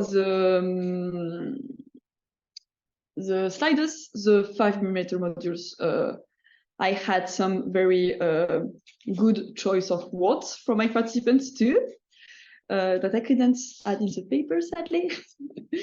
But yeah, the 5mm, I didn't really like it. I felt very strongly about them. I just found that unusual because I've done many studies and it sounds like people were very upset by the frustration. Oh, that's cool. So imagine that now that your supervisors or your examiners decide that you needed to add another chapter. It's not finished. You have so many ideas about where you should go next. But if you were picking one extra chapter for your thesis, which of the problems or ideas would you focus on? The one I really wanted to study, and we actually tried at the start of my PhD, was the speed. And we did not find a good way to emulate them, because at first we really wanted to make the reconfiguration happen in the hands of our users. And so we explored maybe how we could use haptic feedback, but it wasn't a good enough fit. So I think I would still go for the split, but without people being able maybe to touch them. Maybe I could do a Wizard of Oz thing where people see the reconfiguration happen, like in VR, and when they touch it, like the experimenter would just swap the devices. So yeah, that would be great. And other than that, I think I would really like to go back to my focus group that I wanted to redo, because it was before COVID. So yeah, because I found it really interesting to know what people expect. So yeah, that might be something that I would want to do. So yes. So touching upon your literature review, the very good systematic one, what was the inspiration to combine the robotics with the HCI in the first place? The inspiration was that my advisor is a roboticist. So it was actually like how my PhD started. I obtained a funding. Maybe you could close the door. Thank you. I obtained a funding that was specifically for co-advised PhDs with like different domains. And Céline met Julien at a conference, and they wanted to. I actually started as an intern with them. And I really liked the multidisciplinarity of my internship. And so it was like a very good way to fund this and continue like that. So that's why. Oh yes, and the thing is, too, I found that there is kind of a wall between robotics and HCI. For example, some HCI researchers never heard of some things that is happening in robotics. For example, we have quite a lot of chain architectures in HCI. But they are mostly like the hardware prototypes, and they don't really go into the software thing, the reconfiguration software aspect of that. Anuruddha did for Cubimorph. I want to give credit where it is due. And when you look in classifications in robotics, roboticists aren't actually that keen on chain architectures, because they say that it's harder to plan and reconfigure a shape because of like the chain aspect of it. So, and that's something that I never heard of in HCI. So this is where the algorithmic sort of ideas come in, like how you would manage those configurations and process them. How you would what? We talk about the algorithmic approach to like how you would work that out. So maybe that's something that the robotics engineers find difficult. Yes, they do. Maybe no, I don't know. Like they actually because like when I look in HCI, we mostly contribute with like hardware prototypes or conceptual scenarios, taxonomies, classifications. In robotics, there is a lot of research going on just the reconfiguration and the algorithm. So they just simulate the robots. They don't have the hardware, and even if they don't have the hardware yet, it doesn't stop them, and they just contribute to the actual software. I'm not sure this is something we could actually do in HCI, because even if we had a superb software that works very, very nicely, if we don't have the hardware, I don't think it will be a good fit for the community for an HCI conference. So but the relationship between HCI and robotics could be something beautiful. Yes, I think so. Yeah. Did you also consider material science in your search? So Isabel Kamar worked with Anne to look at how material science could inform shape change. Are there any papers from that got included? Not really. I don't have lots of papers. Like as long as it wasn't modular, I didn't really consider them. So I don't. I have some insight on how how to say, on how material science could be great for shape change, because the PhD student that started this PhD with me, so another one advised by Céline, that I spent a lot of time with, and that is actually here, I think, on Zoom. Hi, Tuti. Works on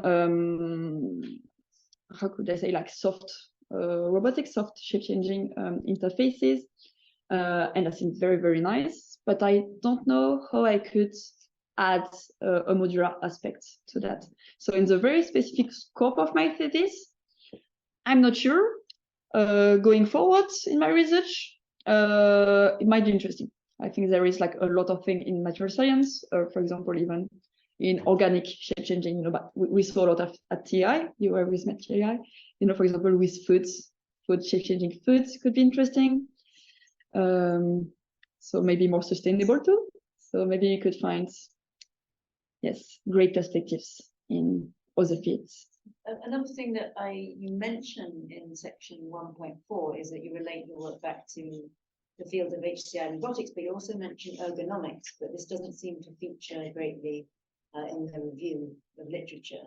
Was it just sort of merged in, or was there nothing in there? It was merged.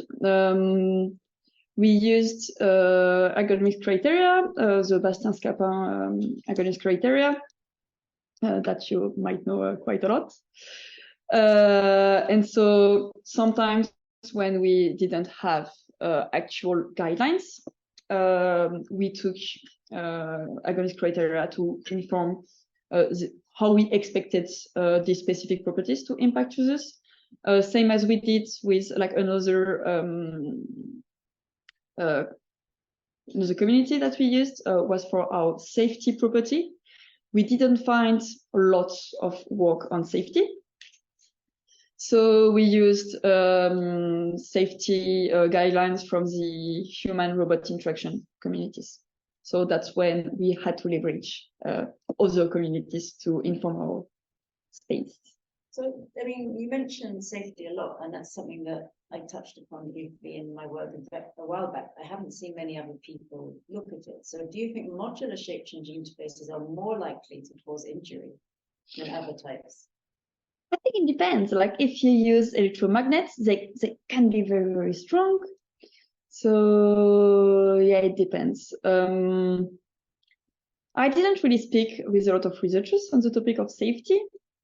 I know that, for example, the Zoids that Pierre was a co-author on, they could actually go like much faster than they did at the end, and that's because people were kind of scared and they needed safety-wise, and they needed to be able to understand and let's say apprehend how the robots would move.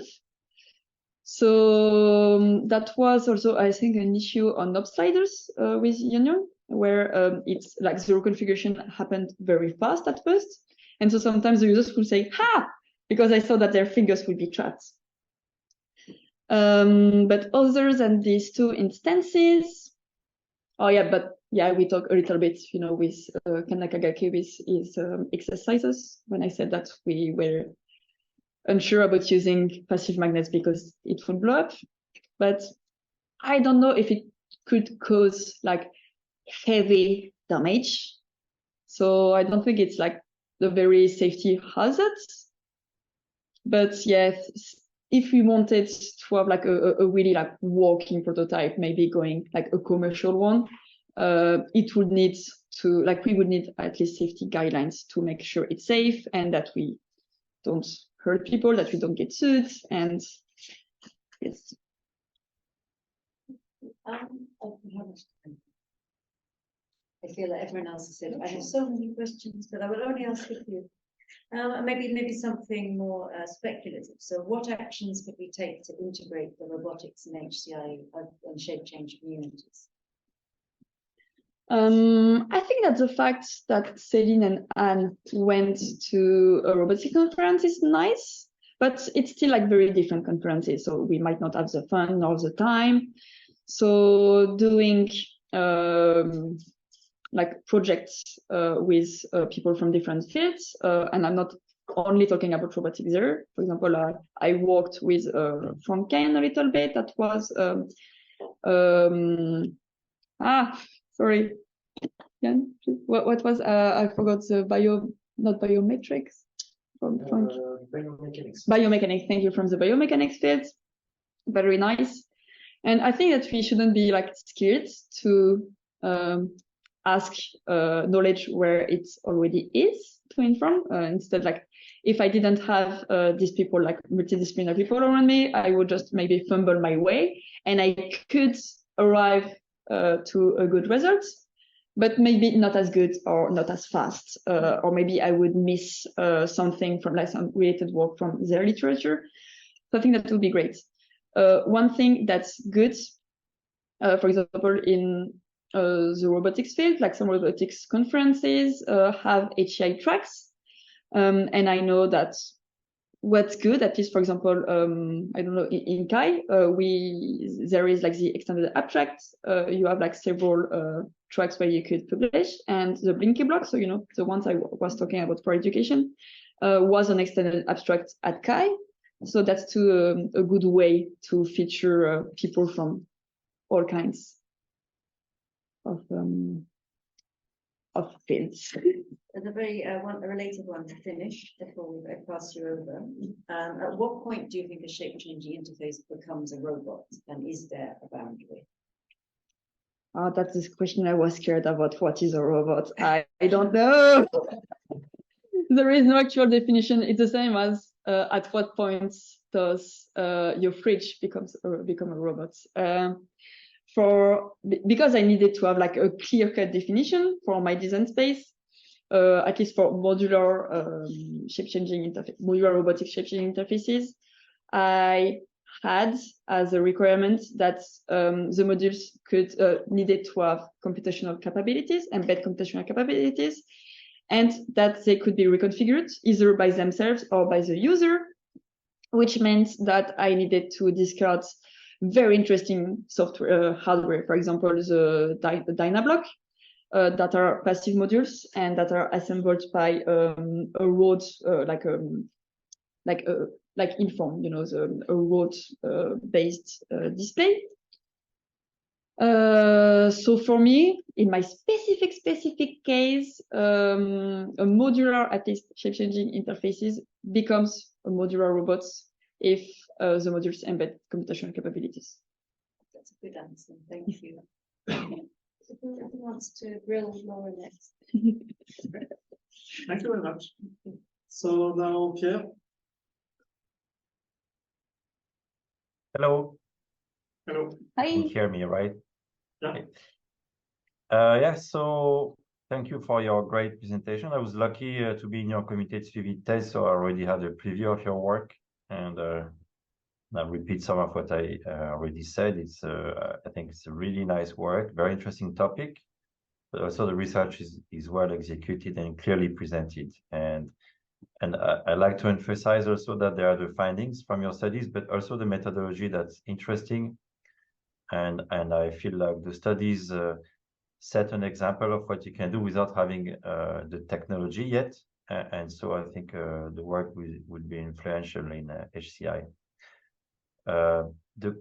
Maybe I'll ask one or two questions, and I'm really interested in the future perspectives, and especially in how we'll interact with programmable matter once it works. And I'd like to know your thoughts about it. So one question I have is, again, I'd like to come back to the trade-off between solidity and reshapeability, or I don't know what's the correct term. So you say it depends on the task. I'd go maybe even further and say that for the same object, sometimes you want it to be very solid. Sometimes we want to be able to reshape it easily. So have you thought about the possibility of using modes, sort of locking mechanisms? So we already have that more or less in everyday objects, like we have safety locks in some tools, door handles, clamping screws, and there's also material like clay that's soft initially and solidifies over time. So should we take inspiration from those real world interactions, or should we move beyond them and think about better and more usable interactions for those kind of locking mechanisms? I actually don't know what kind of locking mechanism or bonding mechanisms we could use for that, but what I would really like to have in the future would be bonding mechanisms that could vary the strengths. So that would be very great. So yeah, for my second study, but even for the sliders, because we could envision like if you had I don't know, like a magnetic a programmable magnetic actuation mechanisms, like on the railing, you know, on my sliders, like between the railing and the knob, you could even like push them apart and to decrease the friction, or attract them to increase the friction. So I think, yeah, that a bonding mechanism that would allow me to vary the strength would be very nice. I used passive magnets for my study. We considered electromagnets, but that was wishful thinking because they are very big, and it would have been very hard to make like that much modules with those magnets. But correct me if I'm wrong, I'm not sure if electromagnets can vary their, maybe they can, maybe sometimes. I think I read something about that. But yet, Maybe, but yes, yeah, I like the idea of, okay, I like the idea of using not a binary mode, but a continuous control over the strength, bonding strength. I like that idea. I'm curious about what the interaction will be, what gestures will make, but I guess that's an entirely different problem. Or maybe the system could try to guess which bonding strength I want depending on what I'm doing. I don't know, just some random thoughts. Yes. Yeah. That's actually a big thing, a big property. It's the control of a shape change. So I didn't really touch on that, but for the control of a shape change, you could have only like system control. So the system controls the changes of shape.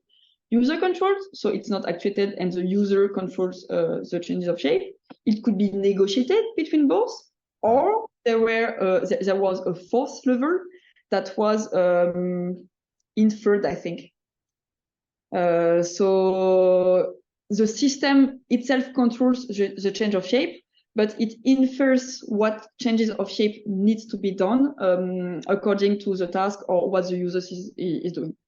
An example would be if you, like, I have my cup, if like the system detects that my hand is coming, it could like make a handle. If it detects that it's coming by the left, it would make the handle like this way. So I don't know how we could infer what the users needs or wants, but that might be the same for the bonding strengths. That would be nice. Okay, super interesting. I hope we'll see research on that in the future. Maybe, you know, during your future postdoc. I don't know. I have another question about future perspectives. So you make a brief allusion to affordances at the very end of your thesis in the perspective section, and so maybe can you develop a bit, because I find that's an interesting topic, and so there's the affordance of what you can do with a shape changing object, but there is also being able to tell if an object can change shape at all. And so I'm thinking, especially in the far future, maybe, you know, maybe if programmable matter is everywhere, so you might walk into a place, a public place, and you never know if the furniture or objects are shape changing or not. And so should objects advertise that they are shape changing, so we're not too surprised, and how? And I guess this also relates to the safety problem that you discussed. That's something that we considered with Flora, so my master student that like I did the focus group with. We considered working on prompting and affordances, and that would be if like even if I give you like a pile of modules and I tell you, okay, do something with them. How do you know what it can do? How you can make it do it? And where you are in the interaction. You know, if we compare them with GUIs, when you use, I don't know, a website, like you have the information, you know what you can do, you know how to do it, you know where you are if you need like multiple steps. So that's something that we wanted to work on, like prompting. And we actually considered 3 like maybe ways to make it happen. It will be easier to always have an interactive, like maybe surface around the shape change interface that would give the prompting. Maybe have something like on the user, so maybe a wearable, be it maybe a smartwatch or maybe VR glasses. Or we considered using adaptive dynamic affordances. For example, you know, when you are like I don't know, on Amazon, you are considering purchasing a book, and there is a picture of the book. So what they're going to do is make like a corner of the page like flip slightly, so you know that you can do this interaction. You can, like, if you swipe it with your fingers, you're going to open the book and to access a snippet of it. So that's something that we wanted to study. But the thing is, since we do not have usage and real life scenarios, it was harder to do as a study. And that's why we went back and we did our focus group. But like affordances, dynamic affordances, and prompting is a like very big subject. And yeah, okay. I expect, yeah, it's going to be a big research subject, but maybe in a few years' time. Yes, sure. Thank you. Very interesting. Thank you. That's it for me. Thank you very much. So before letting the advisor speak, I will ask some questions as an examiner also. So as has always been said, yes, it was a very pleasant presentation. Thank you very much. Very pedagogical. I don't know if it's an English one, but you see what I mean. And it was your manuscript was also very interesting and very easy to read and very informative. And I really liked methodology we described. I'm not from the domain, but I really liked the way you have treated the things. And what I really appreciated is the ways that you wanted to modelize the design space, to have a kind of a basis for the future contributions. It's very interesting work. So I have very few questions, but more on the perspective, just to have your opinion and your feeling about that. I've made some robotics in the previous life, but it was not micro robotics or molecular robotics, but more big things. And one of the lessons I've learned from this robotics is that something can go wrong, it goes wrong. And especially that there are a lot of imprecisions and the precision problem. That is a term that I didn't see in your manuscript. So especially in the frontier between the digital space and the physical space. So what do you thought about precision problem? Do you have any reflection about that? A little bit. A big issue I have is a combination between digital and physical space. So, for example, if I want to make a device that both the system and the user can change the shape, I would need, first of all, the system to have a computational model of what he needs to do. But when, for example, I split the device in two, the system should be able to tell that the computational model is not good anymore, like it's not right, so it needs to update that.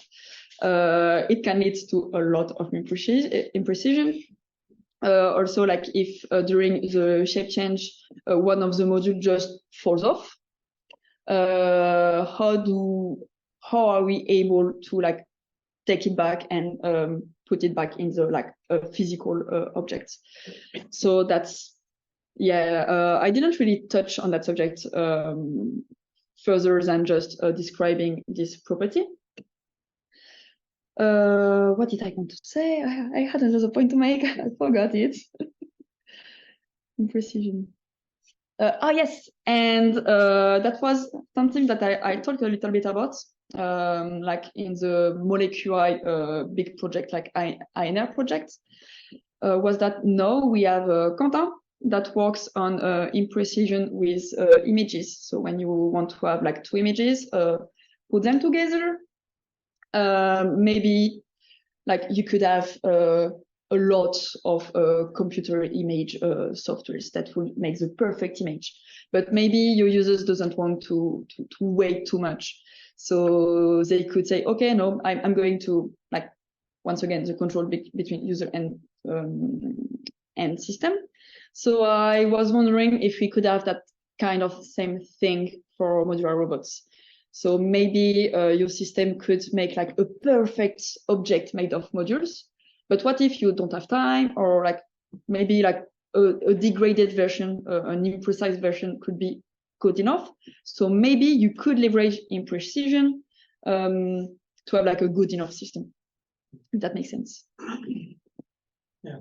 My question was sorry. My question was also like I think I have a dissymmetry between human and computer in this situation, because for instance, when I'm moving my mouse, I'm just having a physical object. I already have a physical object that I'm controlling, but I have a bit of I'm closing the loop with my vision, and if the mouse is not very precise, I'm able to control it because I have a very good sensor, which is my eyes, which helps me to put the mouse cursor where I want to put it. But in the opposite, when the system is just reconfiguring the interface, things might go wrong, and there might be some errors, which makes that the system has a very bad feedback of what is the reality, which might be this dissymmetry oh, sorry, I can't find the English word, but this dissymmetry might disturb the user experience. Yes. And I think there's a lot of things to do, maybe to see how far we can go in these imprecisions, not to completely destroy the user experience or the users doing bad things because of that. Yes, I didn't really touch on this subject at all, but that's really interesting. It makes me think of another study that happened at the lab with the robot arm manipulators, where they introduced imprecision and reacted to users' emotion to this imprecision. So that would be something that would need to be studied, obviously, in modular robots, like down the road. That's not something that I read a lot about. So I'm not sure my answer will be satisfactory. But very interesting topic.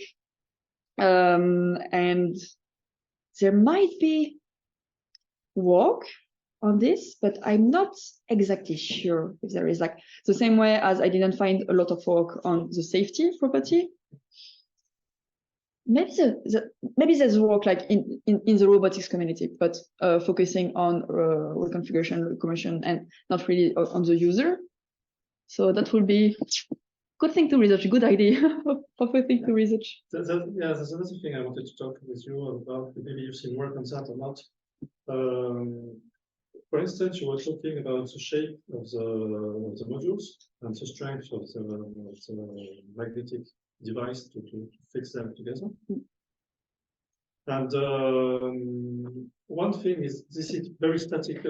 This is very static parameters, design parameters. But the solidity, because what I want to say is that have you seen, you were talking about virtual reality, for instance. Have you seen works using physical engines? What I mean by physical engines, like in virtual reality, okay, you have physical engines to simulate physical properties. Yeah, with your rigid bodies and yeah. And I was wondering if it would be interesting in this case, especially for the solidity of your interfaces, because the solidity doesn't depend not only on the strength of the magnets and the shape, but also on the shape of the whole system. Yes. If the user is deforming the device in a way that it's not vertical, but it's good like that, it may break because of it. But you have maybe to simulate that before this happens. Yes. So have you seen work using physical engines to dynamically verify what's happening with your system and try to prevent problems, or try to guide the users in these manipulations to inform it that it's going to be bad, what it's doing, or things like that? Yes, they do with Julien. The simulator I used takes that into account. For example, with the Blinky blocks, they have a software where, as I said, it's like blocks that can change their colors. And when you build, like, for example, like an overhang, it's going to become more and more red to show the users where it's going to break. So yes, that's something they use. Well, that's more or less what I wanted to ask you. So thank you very much. So the advisors now. So maybe start with you. Thank you. So first of all, I would say that your work has been an exploratory work. So there were many things that were unclear at the beginning, and I think you really try to look for solutions, and we have seen also with the state of the art that you have done, that you really clarified some points in this field. So that was a very important part to be done. I found your presentation very clear, as almost everybody said, and well illustrated, such that it was very understandable. I've got some. I don't have questions to ask you, obviously, but I have some comments on the questions that have been done.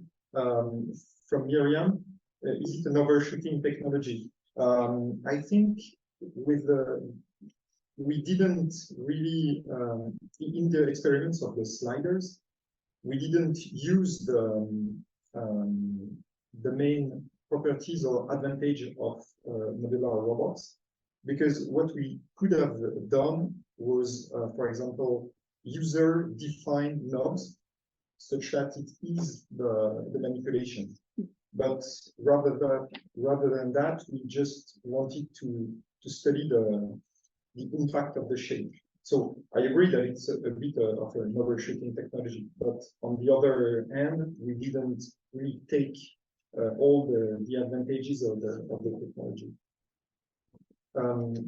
And from Thomas and Pierre, it's finally nice that there is no sweet spots on the strength of connection, because we can modulate the force. And in the experiment, it was passive magnets, but in the real robots being constructed, we have electrostatic actuators, and we can vary the tension such that it varies the force. So we could effectively change the strength of connection depending on what the usage would be from the user.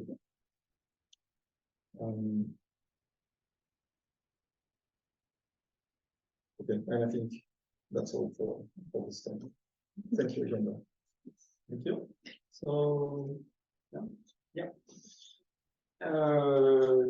Yes, I enjoyed the PhD work you do.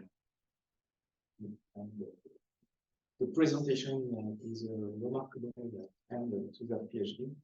That was a very rich PhD, difficult, as you showed it today, because of the multidisciplinarity.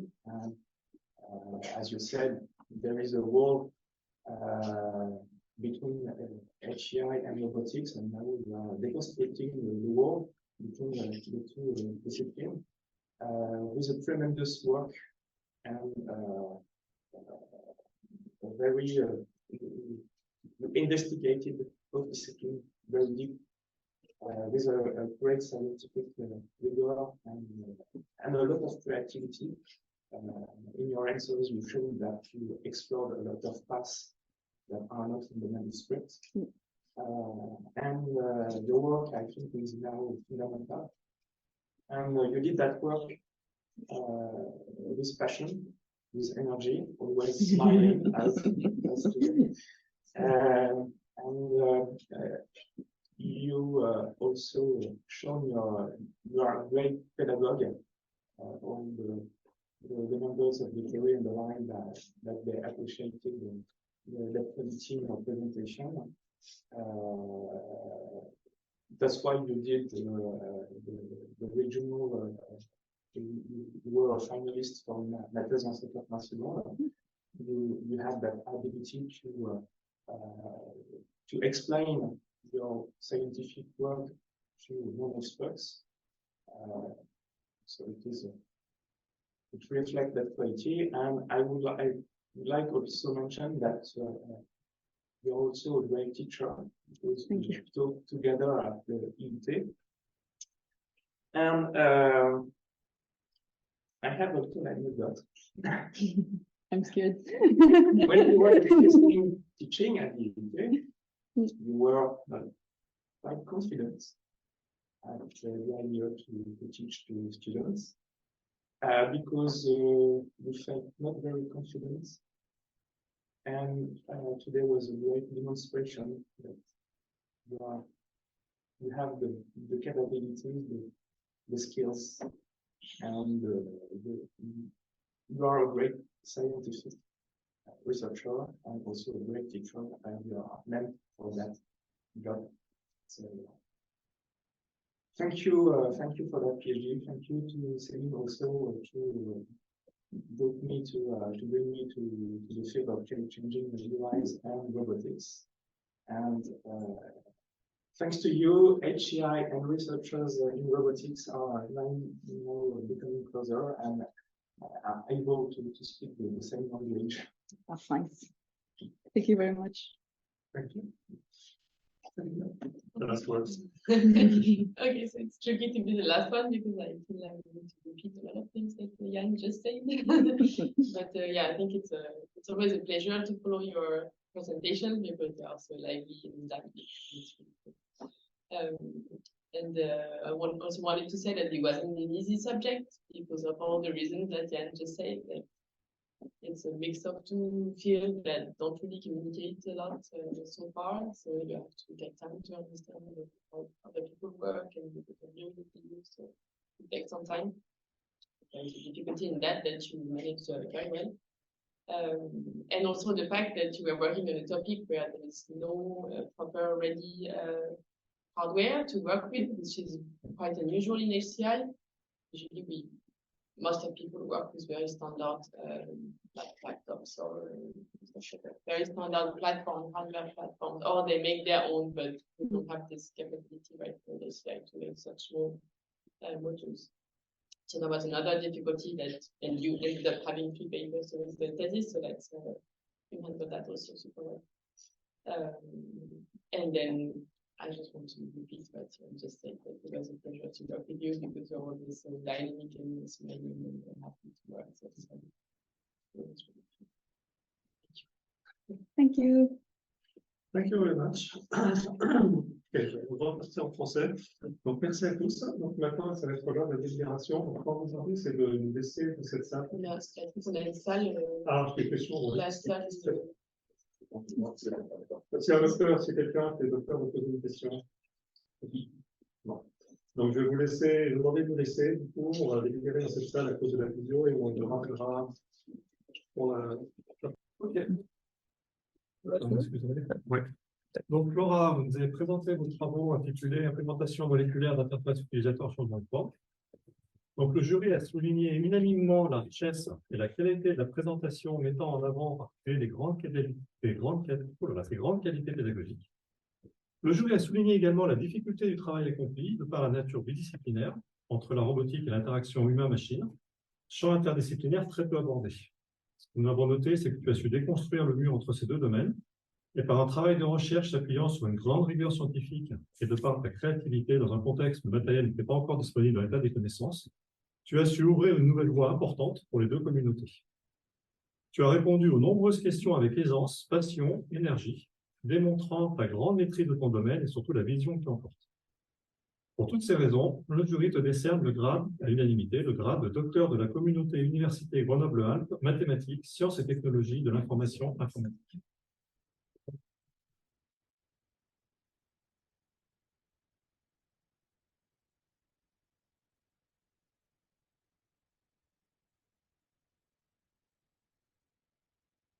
Du coup, au vu des nouvelles règles de l'école doctorale, je dois prêter serment d'intégrité. Donc, je vais le faire. Donc, in the presence of my peers, having completed my doctorate in computer science and having thus practiced in my quest for knowledge, the exercise of a demanding scientific research by cultivating intellectual rigor, ethical reflexivity, and respect for the principles of scientific integrity. I commit myself for what will depend on me in the continuation of my professional career, whatever the sector of the field of activity, to maintain an honest conduct in my relationship to knowledge, my methods, and my results. Donc,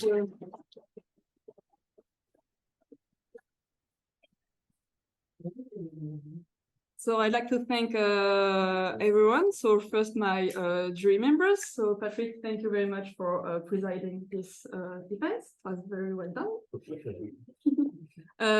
Thank you to my reporters for the wonderful discussions, both in the reports and during the questions. It was very nice. Thank you, Miriam, for coming and for experiencing French administration. Sorry. Hope it was an experience. Thank you, Pierre, for initially agreeing to be one of my jury members. And thank you for being so accommodating for today. I still would like to thank Olivier Simonin, that was to be my other jury members, but couldn't unfortunately be with us today because of a funeral in his family. So my thoughts are with him today. Thank you to my advisors. It was a great adventure and it was a pleasure working with you. So I hope the project continues to be very, very nice and very big. Thank you to my colleagues, especially my fellow PhD students. It was very fun. And I will speak in French for my family. Merci d'être venu alors que vous ne compreniez pas l'anglais. Franchement, ça devait être deux très longues heures, mais très apprécié aussi que vous ayez fait le déplacement et que vous m'ayez aidé pour le pot, que voilà, vous soyez là aujourd'hui. Ça a rendu toute l'expérience beaucoup plus agréable. So now there's going to be pizza. So Jeremy and my father are going to fetch them. And in the meantime, we can go and grab a drink if you'd like.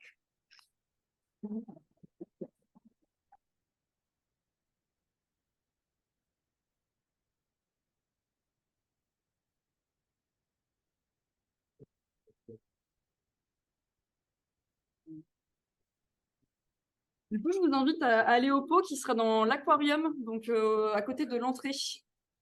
Il n'y a pas de poisson.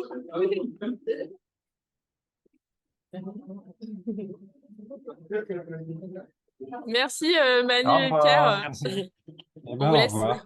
Bon pot. À bientôt. Bon pot. Salut. Salut. Salut. Je te laisse faire. Ça va me bouffer.